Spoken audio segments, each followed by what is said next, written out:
ഈ ഒമാൻ പൗരന്റെ നടത്തത്തിന് പിന്നിൽ നമ്മുടെ കണ്ണൂരുകാരുടെ കൈകളുണ്ട്. 32 വർഷത്തോളം ഒരു സർക്കാർ സേവകനായി ജോലി ചെയ്ത അലി ഹംദാൻ ഹുമൈദ് അൽ ഹൈത്തി 2006 മുതൽ വല്ലാത്തൊരു നടുവേദനയും കൊണ്ട് കഷ്ടപ്പെടുകയാണ്. പിന്നീടുള്ള 10 വർഷക്കാലം ആ വേദനയും സഹിച്ചുകൊണ്ട് അദ്ദേഹം എങ്ങനെയൊക്കെയോ മറ്റു പല ജോലികളും ചെയ്തു നോക്കി. പക്ഷെ അത് കഴിഞ്ഞപ്പോൾ വേദന വല്ലാതെ പിടിമുറുക്കി. നടക്കാൻ പോയിട്ട് കുറച്ചു നേരം നിൽക്കാൻ പോലും പറ്റാത്തൊരവസ്ഥ. അങ്ങനെ മികച്ച ചികിത്സ തേടി ബാങ്കോക്കിലേക്കും മറ്റ് രാജ്യങ്ങളിലേക്കും അദ്ദേഹം യാത്ര ചെയ്തു. വിദഗ്ധ പരിശോധനകളൊക്കെ കഴിഞ്ഞ ശേഷം അവിടെയുള്ള ഡോക്ടർമാർ പറഞ്ഞു സർജറി വേണം. പക്ഷെ ഈ പ്രായത്തിൽ ഇനിയൊരു സർജറി ചെയ്യുന്നത് റിസ്ക് ആണെന്ന് മനസ്സിലാക്കി അദ്ദേഹം ഒമാനിലേക്ക് തന്നെ മടങ്ങി.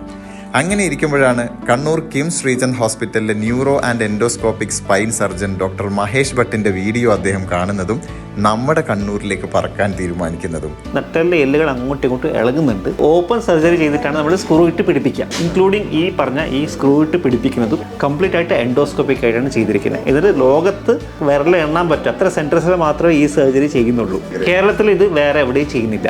അങ്ങനെ അസുഖം മാറിയ സന്തോഷത്തിൽ കണ്ണൂരെന്ന നാടിന്റെ ബ്യൂട്ടിയും കണ്ണൂരിന്റെ തനതായ രുചിയും ഒപ്പം എന്നും അതിഥികളെ സ്വീകരിക്കുന്നതിൽ മുന്നിൽ നിൽക്കുന്ന കണ്ണൂരുകാരുടെ സ്നേഹവും അവരനുഭവിച്ചു.